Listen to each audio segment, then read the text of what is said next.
Okay.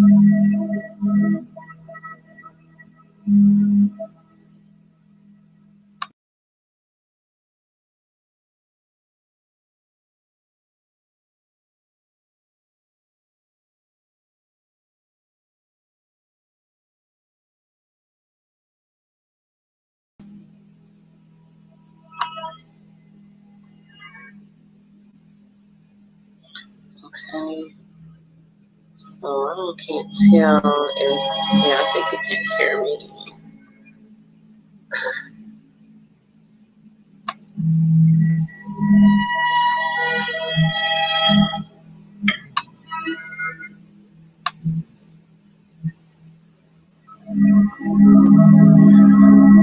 So welcome to the two people in the chat.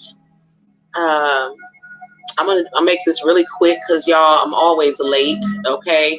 I can never get anywhere on time. I swear I feel like I'm getting pulled in a million different directions at once. But thank you guys for, you know, like I said, dealing with me and my randomness. Okay. I have like about 30 minutes. Okay. What's up, Trish and Dimitri? My wrench gang is in the building, you guys. I got about 30 minutes and I'm going to try to get through this. Hey, Rose Little. I am going to try to get through this in my 30 minutes. I thought I was going to have about an hour. I may have about 40 minutes tops, you guys, and it probably won't take that long, okay? But I want to get into the subject of the soul ties, okay? Because, you know, I know a lot of you have watched and maybe have even participated in being, you know, we already talked about the other side of hypnotic rhythm, okay, and the codependent, you know, being in the codependent position of where you're basically a passenger on the bike, like I said, of the little man who was going around in circles in my dream, just basically this repetitive pattern, okay, of you know, in and out of your life, going from love to hate, being very, you know what I'm saying, just unstable in every aspect of your love relationships with these people. I want to specifically focus on that aspect, even though we have narcs in every aspect of our lives as parents, as you know, as siblings, and in other aspects. I really want to focus on the love relationship because this is where the soul ties do the most damage, as far as, you know, you being in a relationship and being consistently taken through the ringer of, you know, one moment this person is damaging you emotionally, they are abusing you and targeting your self-esteem, basically to try to break you down and to cause you to not believe in yourself and not to love yourself. And this is supposed to be somebody that loves you. Okay, so this person, you know, they start out with the love bombing. They get you in to make you feel loved and feel valued and all of these things. And then once they get you in, then begin the head games, the emotional abuse, and the hypnotic rhythm of, you know, one moment they're putting you on a pedestal, and the next moment they are trying to break you down and devaluing you. Okay, and this loop of you know, behavior, you know, of contrasting, severely contrasting behavior, is hypnotic, and it's, you know, so why it's called hypnotic rhythm, to where you end up getting caught into this loop of, you know, you have people asking you, why do you keep taking it? Why do you keep going back? And again, they don't understand the supernatural aspect of it. Okay, the supernatural seduction that they do. And also, you know, it's like a Stockholm syndrome. You can look at some people right now. Okay, well, I'm not going to point out anybody, but because it's not a laughing matter, it's really not. But you know, this is the thing. The victims, okay, they talk a good game as far as like when they're in the loop, and the loop is, again, a person abusing you and then turning around and being the one to also nurture you. So someone causing a wound and then being like, let me be the one to take care of the wound. Okay. And it causes a Stockholm syndrome type of, type of effect on the victim.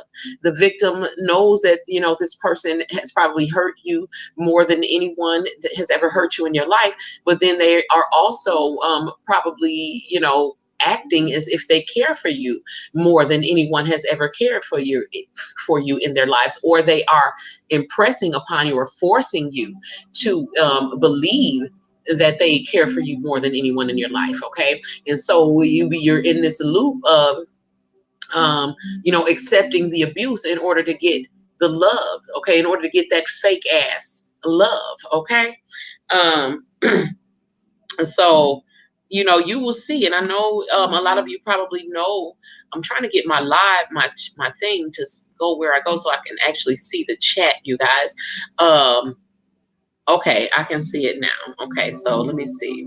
Been there, it's a hell of a ride to go through. Yeah, it's cycles of abuse. Because of course, you want to believe that the person loves you. You want to feel, valued, and you want to feel the things that they're causing you to feel because you're thinking it's real. But then when they turn around and that devil, like the mask comes off, and the devil comes out, and then, like I said, the victims, they talk a good game when they're in the mode of being rejected and being abused and devalued by the narcissist. Then they will actually defend the narcissist. So say they got abused yesterday, okay, and they're calling all their family. They're talking about, they so tired of them, and you know what I'm saying. They're calling the police. They doing all of this, okay, and I'm so done with them. And everybody knows them to be in this cycle. They talk such a good game, like they be talking so strong about how they're so done, and I'm cutting cords, and I'm doing all of this, and then the very next day they're right back with the person. Okay. And they just as happy as they want to be. Okay. They're just as happy because they're in this, they're basically taking on the traits of the narcissist as far as being in denial about what happened, minimizing what's happened, denying the effect that it has had on them. Yesterday they went through every emotion possible, as far as being hurt, feeling betrayed, the anger, the pain, crying, their hearts out.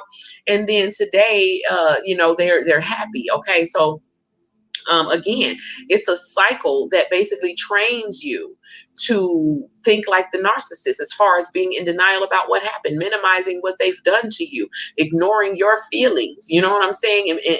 And basically, supporting whatever lie they tell about what happened, as far as your role in causing it to happen. Whether whatever you said something, you asked them a simple question, and you accept that was too much and it provoked them into acting their way, then you begin to start accepting some of the blame for them abusing you. You begin to accept less and less, and your self-esteem gets lower and lower, and you begin to be attached to that person.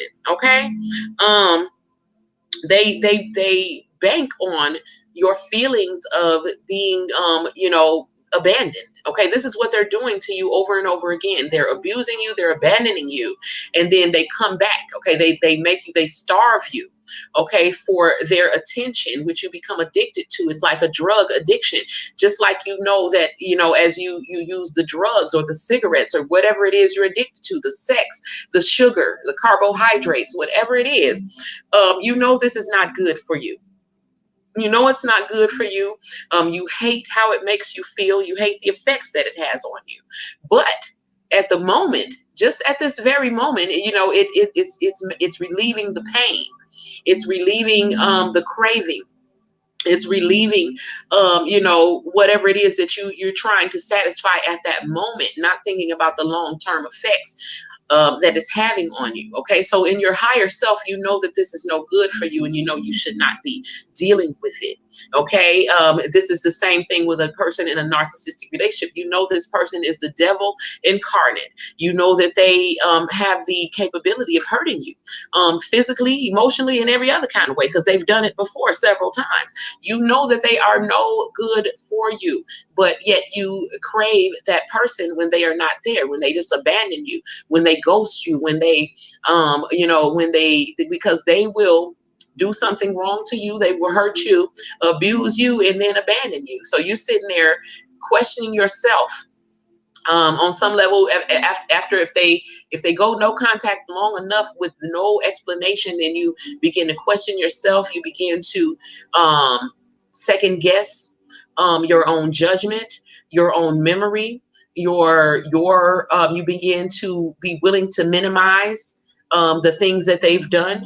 You begin to be willing to deny your own emotions, and you begin to adjust into becoming a very well programmed slave for the diabolical narcissist who has done nothing but abuse you, and yet you crave this person. Okay, it is an addiction. Okay, and it again is has a very spiritual um, connotation to it. Okay, it has a very spiritual side to it. Okay, the supernatural seduction part of it. Okay, is very much with the Jezebel spirit. Okay, that sexual demon, um, that again, it takes over. Narc females tend to use their sexuality to trap men into relationships, into doing things, and accepting things that they normally would not do, or accept. Okay, and so do narcissistic men. The narc period, in a relationship, because they really don't care or have any love for you, but they can make you feel as if you are loved in the ways that they quote unquote make love to you. Okay, and when you do this, anytime you make love, you know that you are transmitting spirits between one another. You're transmitting demons. Okay, it's basically with them, the STDs that they give you are sexually transmitted demons. Okay, the soul ties are created through these bonds, through this cycle of hypnotic rhythm of where they take you to the highest height, and you're feeling so loved, and you're on top of the world. You feel beautiful, and then the next minute they flip on you. Okay, and they take you to the lowest realms. Okay, to where you sitting there and you feel the energy leaking literally out of your chakras. Okay, I remember I told y'all I would feel the energy. It was this blue energy that would just be leaking, and while I'm laying there drained of energy and completely mind boggled as to what the hell just happened, and trying to figure out what I'm supposed to do to fix it. It is if you can fix insanity. Okay, let me look at what y'all saying here. It's a hell of a ride. Yes, yes, indeed. It's physically mentioned. It's draining on every level, and yeah, and basically you see this with the people who are, especially a lot of women who are in abusive relationships. They tend to minimize what he's done, the same things that he will do. Okay, if you come in and I remember one of my family members. Okay, um, this is one of my uncles, okay, and I'm not going to say any names or anything, but he would do this to all of his wives, because I told y'all, my grandfather was a narcissist, okay, a diabolical one, okay, and my uncle obviously learned this. Okay, and he would be like this with all of his wives, and he would, every time, like one of them, I mean, I've seen him do some horrible things. Okay, which is why I'm the way I am. Like, we moved to Detroit when I was like three or four, and I remember, like, he would never beat up the wife. He would never be abusive when my mother was there. He would never be abusive when anybody else was around. He only do it when it was only the kids there and the wife. Okay, and he wouldn't abuse nobody but her. Okay, he didn't abuse the children, he abused her. But watching that, I had never seen anything like that in my life. But being a little girl, I always knew that, I would never put up with that. Like, it's gonna be a massacre around this motherfucker. You know what I'm saying? If anybody ever tried to put their hands on me, like, I resolved that as a child, like the things that I saw him do to his wife. And then, but if she was to ever call the police or try to tell anybody about it, he would swear up and down that she did it to herself, and she didn't, that, I mean, even if her ribs ended up broken, if her nose, I mean, he wasn't the only one. My people across the street, this man, his wife was a model. He used to beat her, you know what I'm saying? And I mean, she was very thin and very small, and he was a little short man that had short man complex. I mean, I've watched, people, this happening all my life, all around me. On the other hand, in my own home, I never saw anybody disrespect my mother. I never saw my mother never let any man or anybody disrespect her, never put no man before us. She had her ways, you know what I'm saying, as far as dealing with us, which is why I say I had a narc parent. My mother was a tyrant, but one thing she didn't do was put men or anything before us, and she didn't let no man disrespect her. So no part of me within me feels like it's okay to allow that to happen. You know what I'm saying? So when you end up, and I myself have been in narcissistic relationships, so it ain't always what you watched growing up, okay? But there is something within yourself that does need to be healed. It's not necessarily that you watched your parents be abused. There's other things that will cause you to end up in these relationships, especially if you're an empath. Okay, it was a reason why you had that parent. It was a reason. But let me not get off the subject, because I'm trying to be mindful of the time. Okay. But basically, they work on this. Is the narc works on your fear of being rejected, and so they play that game out with you over and over again. Even if there's nothing going wrong, you know that they will create some shit. They'll start lying on you, do anything to trigger you, so that they can have that abandonment situation where they leave, whether they've done you wrong, or whether you've done something wrong. Regardless of whatever happens, their solution is always to leave. Someone correct me if I'm wrong, because they play on that rejection thing. So this is the thing that, a lot of people need to touch on, because it works because there is a fear of rejection deep within you, and they know this, and they target it. There's a supernatural telepathy that they have. Again, this is a spiritual affliction, okay? And you're working with, like, the negative, the negative energy, the most powerful negative energy in the universe. Now, the most powerful negative energy is your own, okay? And what they're doing is they're tapping into the holes that are in your soul and your spirit, which is why it's very necessary for you to heal, so that they can't trigger these things, so they can't target them. But in the meantime, in the spirit, they can see those holes. And so they know that you have a fear of abandonment. Was it your father? Was it something in your life, that in some acceptance that you crave, that they come in and they act like they're going to give you, okay? And they're going to provide for you. And, first thing you need to understand is that no one can provide this for you. You have to fill those holes yourself. This is some healing that you have to take upon yourself. And it's one reason why you end up in these narcissistic relationships. They really serve as a tool to point out all of your deepest places, your deepest holes in your soul, your deepest pains that need to be focused upon, brought to the surface and healed. Okay. But back to the point is, they do work on your fear of being rejected. When your mind ends up being very foggy from them, all the lies, all the gaslighting, all the deception, and just everything that you go through is very confusing. So you ain't even thinking straight, okay? Because if you were in your right mind, you would know that you wouldn't even be, you would never have accepted any of the shit that you accepted. And when you wake up from that fog, you realize that you was just being a damn fool. Okay, someone correct me if I'm wrong. All of us who have put up with narcissists for any amount of time beyond when they showed us that they didn't give a damn about us, we have all been fools. Okay, so you have to take that and accept that in order for you to progress on your road to healing and being better, stronger, and wiser. Okay, they work on, like I said, there's a sex demon, there's a lust demon. The seduction is supernatural. Okay, so a lot of you may have the greatest sex with that devil. Okay.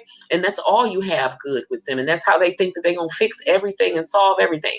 They'll come back after calling you everything in the book, damaging you emotionally. Some of them put their hands on you, putting you in situations where you could lose things, financially, just messing with you on every level. And then they think they can come back and with no conversation about what has happened, no apology about what has happened, because they have deprived you of the conversation that needed to happen. They basically will run away.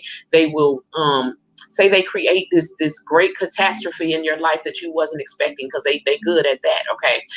And then they ran away. So then you sitting there dealing with the catastrophe and the abandonment, right? You've all done it. If you've been with one for any amount of time and you went through that cycle, you've done it. And so you've been abandoned and you're trying to fix what they broke. Okay. So then all this time you're alone, you're lonely, you feeling the chakras leaking, you're the addiction, you miss them, but you hate them at the same time, and you're just all messed up. You just a mess. Okay.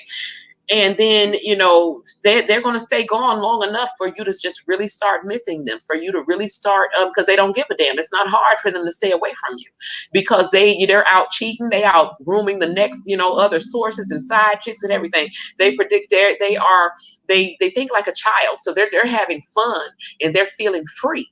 That's what they feel free. Okay, when they're doing this, they're not thinking about you while you crying and trying to figure out what you did wrong and what you can do to fix it, and you're minimizing what you went through and saying it's not that bad, and then you start compromising and saying, well, you're willing to just try to get past it, and what I'm saying, hoping nobody knows that you're accepting it, because you being a damn fool and all of those things. Okay. And then so they starve you for their presence, for the conversation that needed to be had, for closure and all of that.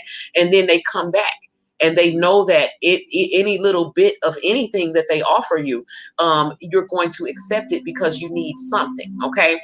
They don't deal with you, they don't play fair, they're not dealing with you like a normal human being. They are really just playing games with you emotionally. They're playing with your emotions, playing with your mind. It's a game to them. They love the fact that you feel things very deeply. They love the fact that you take their abusive words and you take it in and you really let it affect you. They love that because nothing affects them. And so they just playing with you. You're like putty in their hands. Okay. And so they starve you of all these things you need and they don't need. And then they come back and they offer you crumbs. Okay, when you need 3 or 4 loaves in order to even fill up the holes or even to begin to heal, and they offer you crumbs, and in your desperation, in your unwillingness to go through this pain anymore, to this disconnection of this person who has tied you literally in the spirit realm to them, to their soul, to where you feel like you need them, you feel like you can't breathe, you can't live without them, to the point where this person has abused you, some of you even physically, and you are still craving them sexually. Understand that this is a deadly addiction, okay? More deadly than heroin or crack. Okay, it is deadly because this person does not care for you. Deep in their deepest heart of hearts, they hate you. You know this, they've shown you this. And they are capable of doing anything. So you're putting yourself in harm's way every time you take back this person that does not mean you any good and is capable of hurting you. And you can bet your bottom dollar that they are going to hurt you again and again. As long as you accept it, it's going to continue to happen. Okay. Self-righteous, narcissistic assholes, drug addicts are the everyone is at fault for my addiction. Yes, everyone's at fault for everything that they do, even the abuse that they do to their women. Like I said, I seen a woman, his woman's nose was broken, her wrist was broken, her ribs have been broken, and every time he claimed it was her fault. Even when her ribs got broken, he claimed she pulled him down on her and caused him to fall on her, and that's what broke her. Just ridiculous things. And then the fact that she goes back to him, that she defends him when people tell her, yesterday you was talking about you gonna kill him, yesterday you hated him, yesterday you wanted to call the police, you wanted to call your family to come do all this and that to him, and then today you don't want to talk about it, you don't want to hear about it, and you getting smart with people that are trying to bring up the fact that bitch, your eye's still black, your nose is on the side, you know what I'm saying, your tooth is gone. You know what I'm saying? And they don't want to talk about it. They're in complete denial. They will be, so attached to that man that now the people that were trying to help her get out of the situation are now enemies to them, to her and her man. Okay, like I said, I've had friends that snuck away from my house as they first of all, you ran over there as he, was doing whatever he was doing to you to get away from the abuse. And then after being there a day or two, that addiction began to take over. And because you being a damn fool, and that I'm going to tell you that, you sneak away from my house and go back home, and then you avoid me for like a month, as if I am the enemy, and you sleeping with the enemy. Okay, so it's an addiction. Okay, it's an addiction. And so this is, let me see, how much time do I have? Okay. Okay. So yeah. So basically the way that you can, tell, especially with your, with the narc, especially if it's that sex demon that's taking over, and it's not always the sex demon that causes the soul tie, but that's a lot. That's a lot of it. Okay. And this is how those demons get transmitted.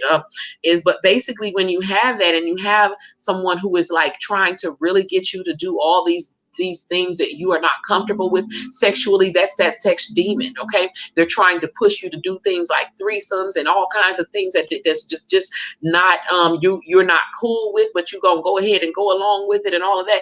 This is how you're getting tied up into these, in these ties. Okay, that perversion, when they begin to pervert the acts of sex, and it's no longer feeling like a bonding situation. It's not feeling like it's an expression of love, but it is an expression of the perversion of love. Then this is how you know that you're dealing with that narc demon. Okay.